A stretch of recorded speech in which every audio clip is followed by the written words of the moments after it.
चार शादी, चार शादी, चार शादी, चार शादी, चार शादी, चार शादी, यही हंगामा चल रहा है।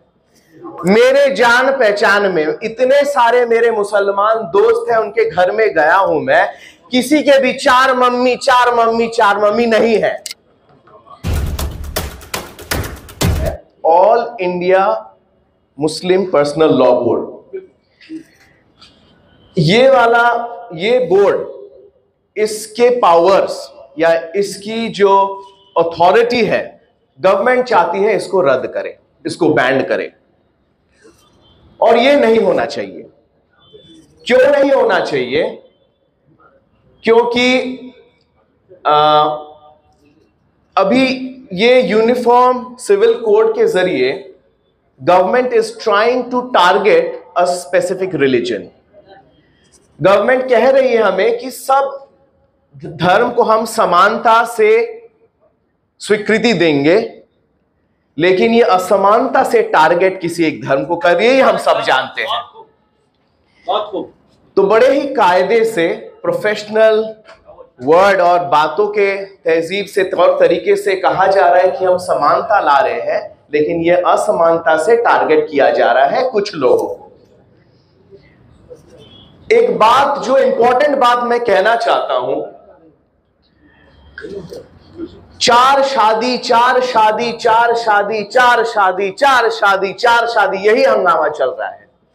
मेरे जान पहचान में इतने सारे मेरे मुसलमान दोस्त हैं, उनके घर में गया हूं मैं, किसी के भी चार मम्मी, चार मम्मी, चार मम्मी नहीं है। इतने दोस्त के मैं घर गया हूं, किसी के भी चार मम्मी है नहीं। तो ये चार शादी का जो मसला किया जा रहा है, I think this is useless point है, और ये डराने का, आशंका पैदा करने का सोच है कि देखिए ये लोग अय्याशबाज हैं। अब एक पॉइंट है, सुन लीजिए ध्यान से। नौजवान बिना शादी किए गुलछड़े उड़ा रहे हैं, यस और नो, राइट और नॉट? नौजवान आज बिना शादी किए कितना कुछ कर रहे हैं, live in relationship, out of marriage relationship, बहुत कुछ चल रहा है, और वो कानूनी तरीके से राइट है, वो कानूनी तरीके से राइट है, शादी राइट नहीं है। अब देखिए, नौजवानों के पास, अगर आपको दो चीज करना, अगर आपको इमोरलिटी रोकनी है, अगर आपका मकसद है कि चार शादी को रोके, गलत तरीके से डिवोर्स देना रोके, अगर इमोरलिटी रोकनी है, तो आपको लॉज ऐसे लागू करने पड़ेंगे कि सारे इमोरलिटी रुक जाएं। लेकिन वो तो आप लोगों ने किए नहीं। हमारा लॉ कहता है 18 साल से ऊपर जो भी है, लड़की राजी, लड़का राजी, तो क्या करेगा काजी, है कि नहीं बात? तो यहां पे लॉ ओके है, that is not illegal. Consensual relationship above age of 18 is not illegal, but marriage is becoming illegal. तो अटैक जो किया जा रहा है, ये वैल्यूज पे किया जा रहा है, ट्रेडिशंस पे किया जा रहा है। हमारे जो वैल्यू सिस्टम को तोड़ने की बात हो रही है, ये हमें मंजूर नहीं हो सकता, ये कतई भी हमें मंजूर नहीं हो सकता। और आज ये सिर्फ मुसलमानों का ही मसला नहीं है, slowly and slowly every other community will also come into the same category. पहले ये मुसलमान से जुट जाए, फिर आएंगे क्रिश्चियंस पे। कुछ दिन पहले मैंने देखा क्रिश्चियन स्कूल के सामने दीवार तोड़ रहे हैं, फॉर नो रीजन गेट तोड़ रहे हैं, स्कूल में अटैक हो रही है। तो मेरा पॉइंट, मैं इस गवर्नमेंट से भी कंप्लेन नहीं कर रहा, क्योंकि मैं अपॉलिटिकल हूं, मैं कोई पॉलिटिक्स में हूं नहीं, तो मैं ऑपोजिशन में भी नहीं हूं और फॉर में भी नहीं हूं। लेकिन जो हक की बात है, जो हक की बात है, उसके मैं साथ हूं। और हक की बात यही है कि फिरौन तो बहुत आए और गए। बाइबल में कहा गया है फैरोज, इंग्लिश बाइबल में हम बोलते हैं फैरोज, तो फैरोज आए गए, फिरौन आए गए, बहुत लॉज बनाए, बहुत तौर तरीके, बहुत सिस्टम्स को लागू करे, लेकिन खुदा का कलाम चलता रहेगा। खुदा का कलाम चलता था, चलता है और चलता रहेगा।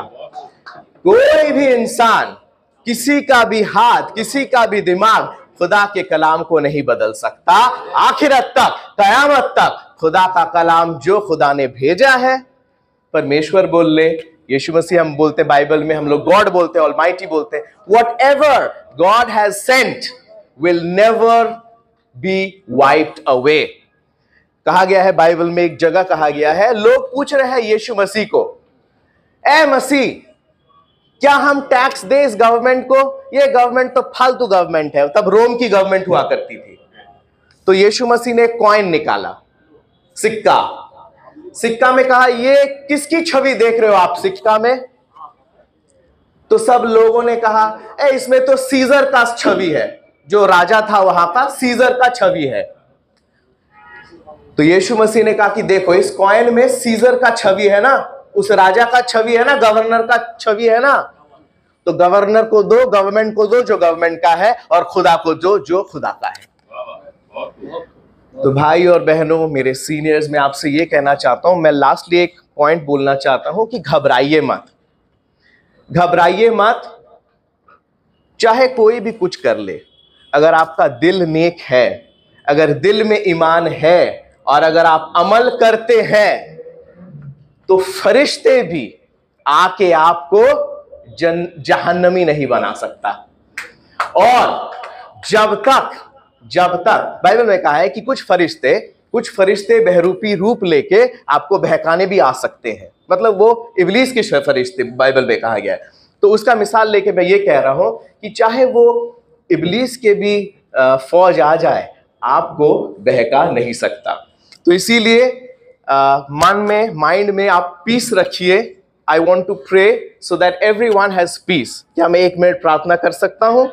ठीक है, आइए हम लोग दुआ करते हैं। ऐ हमारे खुदावन जो तू आसमान में है, हमारे बीच, हमारे जहन में तू शांति और अमन दे। हमारे दिलों में अगर गुस्सा है या शांति है, तू उन उलझनों को सुलझा दे। Almighty God, I want to pray especially for every single person gathered here. Maybe Hindu, maybe Muslim, maybe Christian, maybe Sikh, even maybe atheist, Gnostic, whatever God. Almighty God, I pray, खुदा हम प्रार्थना करते, हम दुआ करते हैं तेरे पास कि तेरे अनुग्रह का हाथ, तेरे बरकतों की बारिश तू हम सब पे कर, और इस देश में भी तू ऐसे बरकत बनाए रख, ऐसी बरकतों की बारिश बनाए रख कि सब खुशी से जिए, सब सुकून से रहे, और आगे के आने वाले फ्यूचर में भी हम इस देश को, इस जगह को, इस मुल्क को सब मुल्कों से ऊंचा रख सके। यही तेरे पास हमारी दुआ है। आमीन। Thank you.